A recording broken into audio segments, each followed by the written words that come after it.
আসসালামু আলাইকুম, welcome to our channel. আমি আফরোজা। আমি আজকে কোনো ট্রিটমেন্ট নিয়ে অনেক বড় আলোচনা করব না, কিছু সাধারণ টিপস বা যত্নের কথা আপনাদের বলবো। ভিডিও দেখে অবশ্যই বুঝতে পারছেন আমি কবুতর সম্পর্কে কিছু কথা বলবো। আমরা শখ করে অনেকেই বাসায় একজোড়া দুজোড়া বা তারও বেশি কবুতর লালন পালন করি। এক্ষেত্রে আমাদের জানা উচিত এখনকার যে সময় বা যে আবহাওয়া চলতেছে, এই সময় কবুতর বেশি বেশি ডিম দেয়। এক্ষেত্রে আমাদের কবুতরের প্রতি যদি আলাদা যত্ন নেওয়া হয় তাহলে বেশি ডিম উৎপাদন হবে, বাচ্চাও পুষ্টিসম্পন্ন হবে।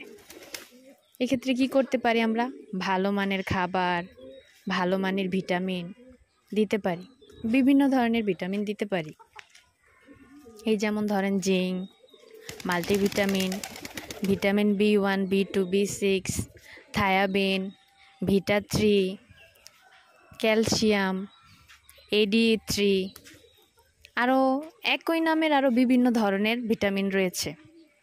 যদি আমরা ভিটামিনগুলো একদিন পর দুদিন পর পর দেই তাহলে কবুতরগুলো সুস্থ থাকবে, ডিমগুলো পুষ্টিসম্পন্ন হবে, তার থেকে বাচ্চাগুলো সুস্থ থাকবে। আশা করি আমার এই টিপসটি আপনাদের অনেক কাজে লাগবে। আপনারা সকলে ভালো থাকেন, সুস্থ থাকেন। আল্লাহ হাফেজ।